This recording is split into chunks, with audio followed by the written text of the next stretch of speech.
എനിക്ക് നല്ല ദേഷ്യം വരുന്നുണ്ട്. അവൻ നിന്റെ കസിനല്ലേ, അപ്പനൊന്നും അല്ലല്ലോ. എനിക്ക് മനസ്സിലാവും. പക്ഷെ എന്ത് ചെയ്യാം, ആനന്ദുന് നിന്നെക്കാളും പോസിറ്റീവ്നെസ്സാ. അതിന് നിന്റെ സിമ്മ് വാങ്ങി വെക്കുന്നൊക്കെ എന്തിനാ? ദേ പെണ്ണെ, വേഗം തിരിച്ചു വാങ്ങിക്കോണം. ഞാൻ നോക്കാടാ. നോക്കിയാ പോരാ, വാങ്ങണം. മെസ്സേജ് അയക്കാൻ പാടില്ല, വിളിക്കാൻ പറ്റില്ല, വഴിയിൽ വെച്ച് കണ്ടാ മിണ്ടാൻ പറ്റില്ല. അവളുടെ നാട്ടുകാരെ പേടി. എടാ, നീ എന്റെ അവസ്ഥ ഒന്ന് മനസ്സിലാക്ക്. ഞാൻ എന്ത് ചെയ്തിട്ടാ? നീ പറയണായിരുന്നു. എന്തിനാ അവൻ ഇത്രയ്ക്ക് നിന്നെ കൺട്രോൾ ചെയ്യുന്നത്? എടാ, അവനെന്റെ കസിനല്ലേ. അവനെന്തെങ്കിലും മനസ്സിലായാൽ അവൻ വീട്ടിൽ പറയും. അത് പിന്നെ വലിയ പ്രശ്നമാവും. എനിക്കൊന്നും കേൾക്കണ്ട. നീ എന്താന്ന് വെച്ചാ ചെയ്യ്. അവൻ അവന്റെ ബുള്ളറ്റിന്റെ കിക്കറിനോട് ദേഷ്യം തീർത്ത് ആഞ്ഞു ചവിട്ടി. അവൾ കണ്ണുനീർ തുടച്ചുകൊണ്ട് വേഗം വീട്ടിലേക്ക് നടന്നു പോകുന്നത് അവൻ ബൈക്കിന്റെ കണ്ണാടിയിലൂടെ നോക്കി നിന്നു. അവന്റെയും മനസ്സ് കലങ്ങിയിരുന്നു. വൈകിട്ട് കൂട്ടുകാരുടെ കൂടെ മൈതാനത്തിരുന്നപ്പോഴും അവന്റെ മനസ്സ് അവിടെ ഇല്ലായിരുന്നു. ഗ്രൗണ്ടിൽ കുട്ടികൾ തട്ടിവിടുന്ന പന്ത് പോലെ അവന്റെ മനസ്സും എങ്ങോട്ടോ ചലിച്ചു. അവളുടെ കണ്ണ് നിറയുന്നത് അവന് സഹിക്കാവുന്നതിലും അപ്പുറമായിരുന്നു. അവളെ അവൻ ആദ്യമായി കാണുന്നത് ആ കോളേജിന്റെ വരാന്തയിൽ വെച്ചാണ്. കാഴ്ചയിൽ സുന്ദരിയായ അവളെ അവനും ഒന്ന് ശ്രദ്ധിച്ചു. പിന്നീട് അവന്റെ പ്രായമാണെന്ന് മനസ്സിലാക്കിയപ്പോൾ പിന്നെ ഒന്നും ആലോചിക്കാതെ മറന്നു കളഞ്ഞു. പക്ഷേ കാലം കാത്തുവെച്ചത് മറ്റൊന്നായിരുന്നു. അവന്റെ ചൂടൻ സ്വഭാവം കാരണം പ്രശ്നങ്ങൾ എന്നും പതിവായിരുന്നു. അങ്ങനെ ഒരു ദിവസമാണ് പ്രധാന ശത്രുവിന്റെ നേരെ ചുരുട്ടിയ മുഷ്ടി അവളെ തൊട്ടു തൊട്ടില്ല എന്ന രീതിയിൽ അടുത്തുകൂടി പോയത്. അന്ന് അതിന്റെ ഇടക്ക് കയറിയതിന് അവൻ പറഞ്ഞ വഴക്കിന് അതിരില്ലായിരുന്നു. എപ്പോഴോ ഒരു പശ്ചാത്താപം തോന്നിയിട്ടാവണം അവൻ അവളെക്കുറിച്ച് കൂടുതൽ അന്വേഷിച്ചു. ആളാരാണെന്ന് അറിഞ്ഞുടനെ നേരെ ചെന്ന് കണ്ടു. അന്ന് പറഞ്ഞതെല്ലാം ഏറ്റുപറഞ്ഞ് സോറി പറഞ്ഞു. അന്ന് ആ വരാന്തയിൽ വെച്ച് ഫ്രണ്ട്സ് എന്ന് ചോദിച്ചുകൊണ്ട് അവൾ നീട്ടിയ കൈ പിന്നീട് എത്തി നിന്നത് അവന്റെ നെഞ്ചിലായിരുന്നു. അങ്ങനെ കോളേജ് കണ്ട ഏറ്റവും വലിയ കലിപ്പനായ അഭിജിത്ത് അവളുടെ മാത്രം ജിത്തുവായി. സ്നേഹം കൂടുമ്പോൾ ജിത്തുവേട്ടനും. കൂട്ടുകാരുടെ ലച്ചു എന്ന ശ്രീലക്ഷ്മി അവന്റെ സ്വന്തം സ്ത്രീയും ശ്രീകുട്ടിയുമായി. പിന്നീട് അങ്ങോട്ട് അവരുടെ നാളുകളായിരുന്നു. കോളേജ് അവസാനിക്കുന്നവരെ രണ്ട് ഇണക്കിളികളെ പോലെ ആ മരക്കൂട്ടത്തിലും മൈതാനത്തുമെല്ലാം അവർ പാറിപ്പറന്നു. കാണാതിരിക്കുന്ന ദിവസങ്ങൾ വിളിച്ച് പരിഭവങ്ങൾ അങ്ങോട്ടും ഇങ്ങോട്ടും പറഞ്ഞ് അവർ സമാധാനിച്ചു. അങ്ങനെ ഒരു ദിവസമാണ് അവൻ ആദ്യമായി അവളുടെ കസിനെപ്പറ്റി കേൾക്കുന്നത്. അന്ന് അവളെ മണിക്കൂറുകളോളം വിളിച്ചിട്ടും ബിസിയായിരുന്നു. ദേഷ്യം വന്നിട്ട് പിന്നെ 2 ദിവസം ജിത്തു മിണ്ടിയില്ല.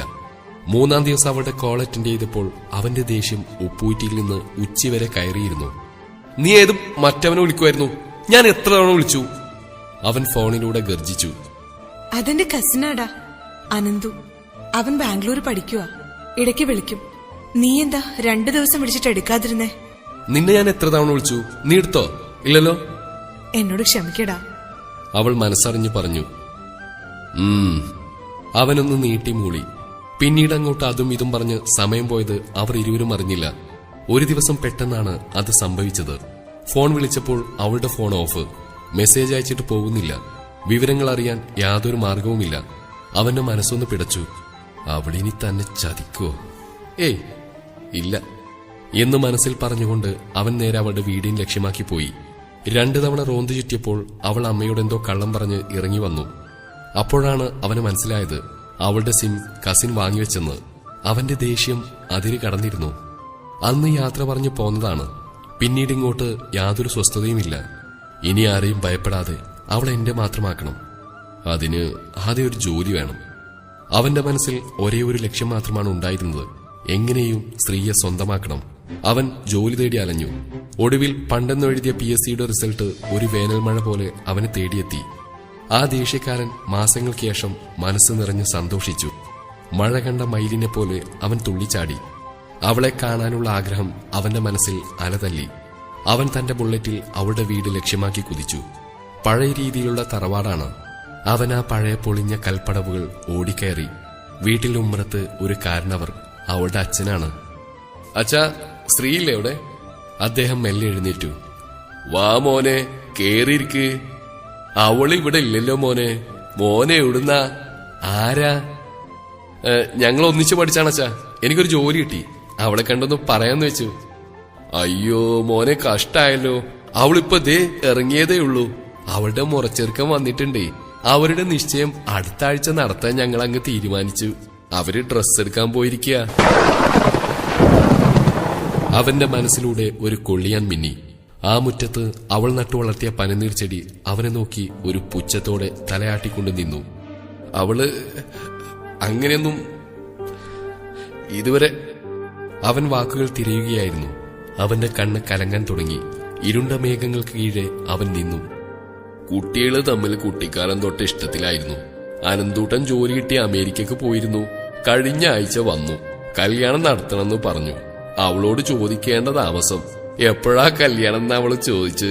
ഇന്നത്തെ കുട്ടികളുടെ ഒരു കാര്യേ. അച്ഛന്റെ മുഖത്ത് ചെറിയൊരു സന്തോഷം ഉള്ളിലെടുത്തു.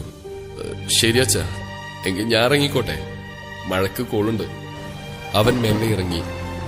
എങ്കിൽ ശരി മോനെ, അവള് വരുമ്പോ ആര് വന്നു എന്ന് പറയണം. അദ്ദേഹം ആരാഞ്ഞു.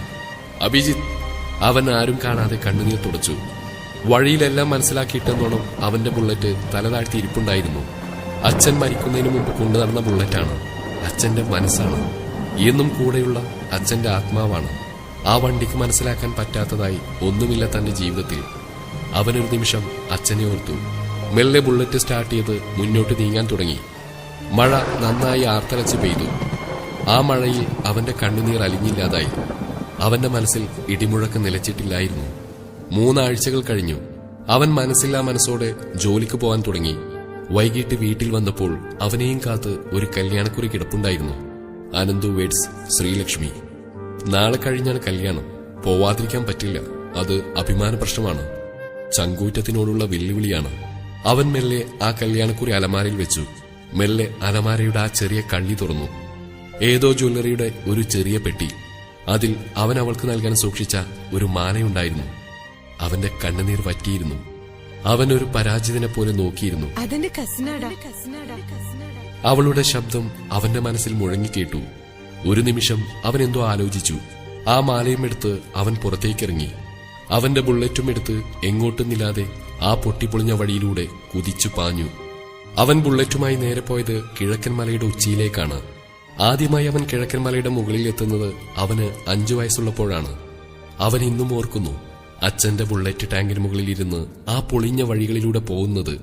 അന്നു മുതൽ അച്ഛൻ തന്നെ വിട്ട് എന്നേക്കുമായി പോകുന്നവരെ അവർ അവിടെ ഇടക്ക് വരുമായിരുന്നു.